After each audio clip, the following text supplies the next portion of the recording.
నమస్కారం అందరికీ. ఇప్పుడు మనం డిగ్రీ సెకండ్ ఇయర్ వాళ్ళకి 4th సెమిస్టర్‌లో ఇంగ్లీష్ సబ్జెక్ట్ చూస్తున్నాం కదా! సో, నెక్స్ట్ మనకి మెమో రైటింగ్ ఉంది. సో, మెమో రైటింగ్ అంటే ఏంటిది? ఇంకా దాని గైడ్‌లైన్స్ ఏంటివో ఇప్పుడు మనం చూద్దాము. సో, మెమోరాండం అనే దాన్ని మెమో అని కూడా షార్ట్ ఫామ్‌లో అంటారంట. సో, ఇది మనము ఎక్కడైతే ఆఫీసెస్‌లో గానీ లేదంటే అకాడమిక్ సెట్టింగ్స్ అంటే లైక్ స్కూల్స్‌లో, కాలేజెస్‌లో అలాంటి ఇన్‌స్టిట్యూషన్స్‌లో వాడతాము. దేనికి వాడతాము? To share information quickly and effectively. So, ఇన్ఫర్మేషన్ని క్విక్‌గా ఇంకా ఎఫెక్టివ్‌గా షేర్ అవ్వడానికి మనం ఈ మెమో రైటింగ్ అనేది యూస్ చేస్తాం. Memos help circulate plans, updates and responses within an organization. So, ఇవి దేనికి హెల్ప్ చేస్తాయంట? ఏవైతే ప్లాన్స్ లేదంటే కొత్త అప్డేట్స్ కానీ రెస్పాన్సెస్ కానీ సర్క్యులేట్ అవ్వడానికి మనకి మెమోస్ ఉపయోగపడతాయంట. They are like official letters but are only for internal communication and are usually more straightforward. So, ఇవేంటివంట? They are like official letters అంట. అఫీషియల్ లెటర్సే కానీ అవి ఓన్లీ ఇంటర్నల్ కమ్యూనికేషన్కి మాత్రమే యూజ్ అవుతాయంట. లైక్ స్ట్రైట్ ఫార్వర్డ్గా రాస్తారు అది. ఫర్ ఎగ్జాంపుల్ ఏంటంటే, ఇప్పుడు ఒక ఆఫీస్ ఉందనుకోండి. సో, ఆ ఆఫీస్లో చాలా డిపార్ట్మెంట్స్ ఉంటాయి. లైక్ సేల్స్ డిపార్ట్మెంట్స్, సో అలా అడ్వర్టైజ్మెంట్ డిపార్ట్మెంట్ వాళ్ళందరూ ఉన్నారనుకోండి. సో, ఒక్కటే ఆఫీస్ వాళ్ళు, బట్ వాళ్ళ ఏదైతే సపరేట్ డిపార్ట్మెంట్స్ ఉందో వాళ్ళు ఒకరికొకరు ఇన్ఫర్మేషన్ పాస్ చేసుకోవడానికి ఇంటర్నల్గా వాళ్ళు మెమో రైటింగ్ అనేది యూస్ చేస్తారు. సో, ఇది స్ట్రైట్ ఫార్వర్డ్గా ఉంటుందన్నమాట. అంటే టు ది పాయింట్ ఉంటుంది. దీన్ని మెమో రైటింగ్ అని అంటాం. నెక్స్ట్ గైడ్లైన్స్ ఏంటివి మనం మెమోరాండమ్స్ రాయడానికి అనేది? A memo consists of 2 main sections. So, ఇవి 2 మెయిన్ సెక్షన్స్గా డివైడ్ అయినాయంట. The header on top and the body text below. So, ఏదైతే హెడర్ ఉందో అది టాప్లో ఉంటుందంట. ఇంకా బాడీ టెక్స్ట్ ఏదైతే ఉంటుందో అది బిలో అంటే కింద రాసి ఉంటుందంట. దాని కింద start by typing memo or memorandum at the top. So, రాసే ముందు ఫస్ట్ మనం హెడ్డింగ్లో మెమో అన్నా లేదంటే మెమోరాండమ్ అని హెడ్డింగ్ పెట్టాలి. Then list the receivers name. So, ఎవరైతే రిసీవర్ ఉన్నారో అతని నేమ్ రాయాలి. యువర్ నేమ్ మన నేమ్ రాయాలి. ఏమైనా రెఫరెన్స్ నంబర్ ఉంటే అది రాయాలి. డేట్ రాయాలి. సబ్జెక్ట్ని రాయాలి సింగిల్ లైన్లో. అంటే మనం దేనికి వాళ్ళకి ఈ మెమో రాస్తున్నామని చెప్పి.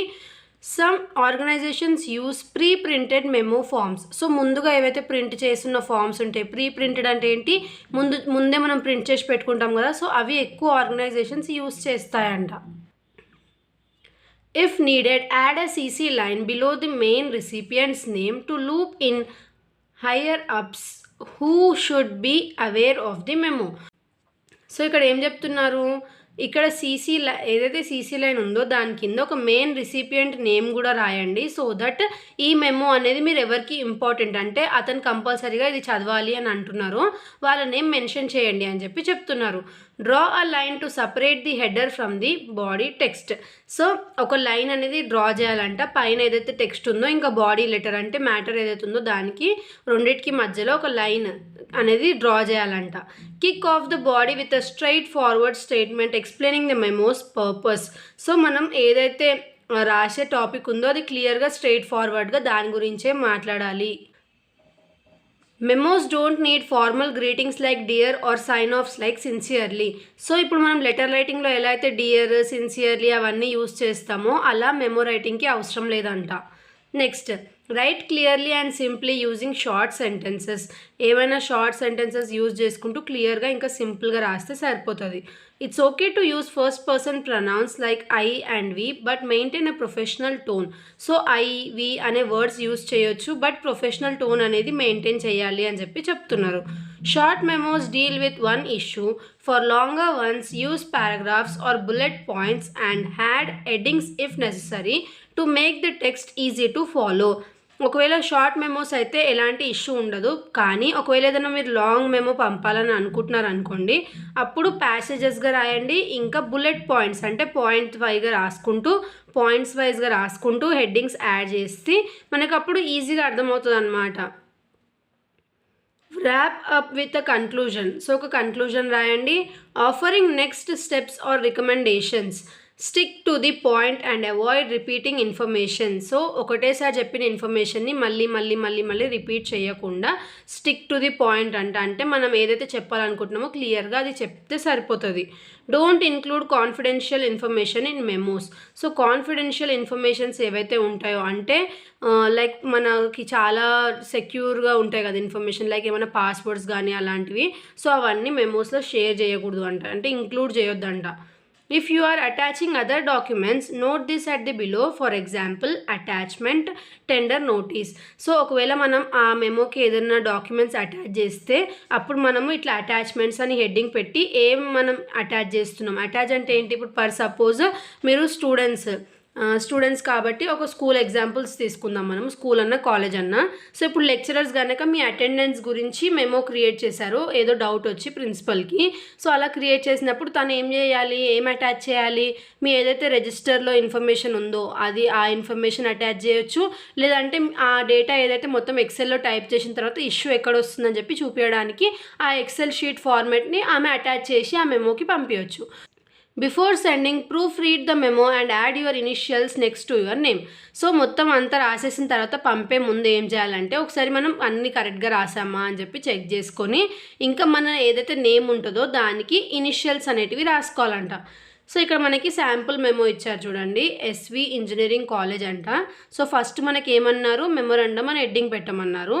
తర్వాత 2 ఎవరికి పంపుతున్నామో అది, ఇంకా సిసి అని రాసి మనకి ఏం చెప్పినారో ఎవరైతే పర్సన్ చదవాల్సిన పర్సన్ ఉండో ఈ లెటర్ గురించి ఆ పర్సన్ నేమ్ రాసాము. ఫ్రమ్ అంటే మనం రాస్తున్నాం కాబట్టి మన పేరు, ఇంకా డేట్ దగ్గర ఏ డేట్ రోజు రాస్తున్నాము. సబ్జెక్ట్, సో ఇక్కడ మనకి సబ్జెక్ట్లో ఏమి ఇచ్చారు, acquisition of new titles. So ఇది సింగిల్ లైన్లో వాళ్ళకి ఎందుకు రాస్తున్నాం మెమో అనేది క్లియర్గా ఎక్స్ప్లెయిన్ చేయడానికి ఈ లైన్ రాసేసారు. తర్వాత ఇక్కడ నుంచి ఇక్కడ వరకు మనకి మ్యాటర్ ఇచ్చినారు.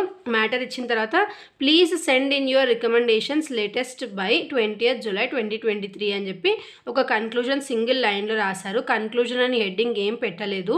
ఇంకా అటాచ్మెంట్ కాపీ కూడా ఏదో పంపినారంట. ఏం అటాచ్మెంట్ పంపినారు, కాపీస్ ఆఫ్ క్యాటలాగ్స్. సో ఇది పంపినానని చెప్పి అతను పంపినాడు అనమాట. ఎవరు, కమలా సతీ. సో ఇలా రాసినాం అనమాట. సో ఇక్కడ ఇంకా కొన్ని ఎగ్జాంపుల్స్ ఉన్నాయి.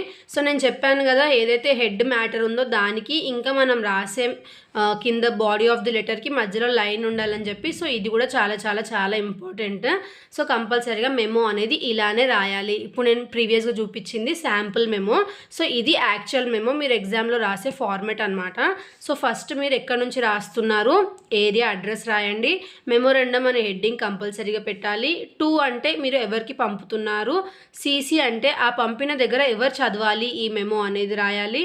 ఫ్రమ్ అంటే మీరు ఎవరైతే మీ పేరుందో అది రాసుకొని మీరు ఏం డ్యూటీ చేస్తున్నారు అది రాసిన తర్వాత రెఫరెన్స్ డేట్ కంపల్సరీగా రాయాలి ఇది.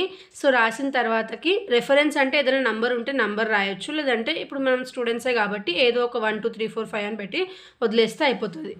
Next subject. సో సబ్జెక్ట్ అని రాసి దేనికి మనం పంపుతున్నాము ఈ మెమోని, ఈమెకి చదువుకోమని చెప్పి.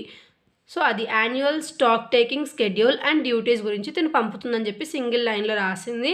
సో ఒక 2 పారాగ్రాఫ్స్లో క్లియర్గా ఎక్స్ప్లెయిన్ చేసి లాస్ట్కి ఎలాంటి మనకి సిన్సియర్లీ అలాంటి వాటితో ఏం ఎండ్ అవ్వదు.